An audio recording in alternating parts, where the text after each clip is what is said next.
Great to be here, and the Lord bless you. I want to speak to specifically to all of us, wherever we are. I want to speak to you about keeping the fire burning in the altar, and also the type of fire that will be used in the altar, and the reason why the altar must be extremely be executed within. You know what? Every nearer birth of a child, one of the things that people need most of the time, it is warmth. That is, the fire must be kept even in.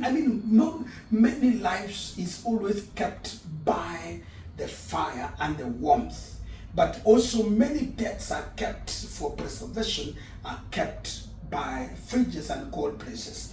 But now, when I talk about, the Bible talks about the fire must be kept burning in the altar. Leviticus chapter number 6 from verses number 10 all the way to verse number 13. But one of the things that you must understand, God has a specification on how man was to operate within the system of life. One, he says that one of the big things that God required, that the fire must be kept burning in the altar forever, not for a week.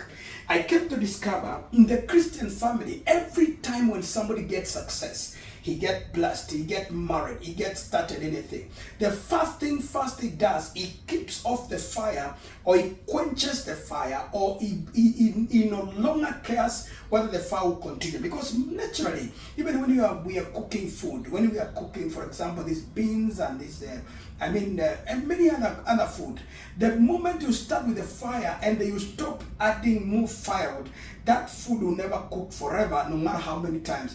And I wonder why in most Christian circles you discover their blessings at a particular stage it stops. Somebody is prosperous, he never understands what are the fire that will keep the fire of the prosperity continue. What are the firewood that will keep his healthy continue? What is, in many ways of life. And I wanted to tell you that one thing you must understand, the reason why the altar must be kept burning is, number one, the altar has the power to bless and curse. Because every time when you succeed in life, definitely there are evil men. You know, we live in a world that you can never separate envy and jealousy from the natural lifestyle of man. Those are the life we live. Those are the life we live. But now, how are you going to survive in the middle of success that the Lord has given you unless you have a blesser? God has blessed your life. You must keep that blessing, because the function of the altar, whenever God blesses your life, when God gives you the ability and the grace of success in your life, it must be preserved, it must be protected, it must prosper in the same. Preserving, in other words, is a promotion. God must preserve it.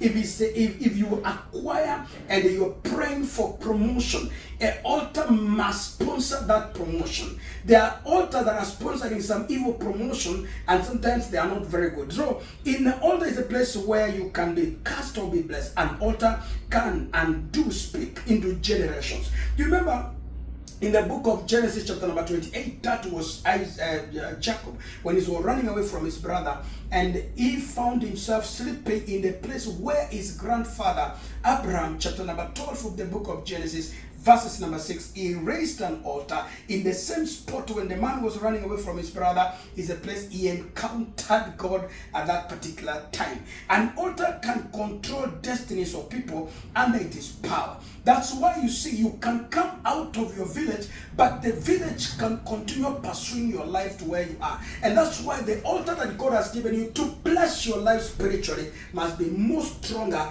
than the altars of your village. The Lord bless you. My name is Pastor Lawrence. Shalom. I'll talk to you later.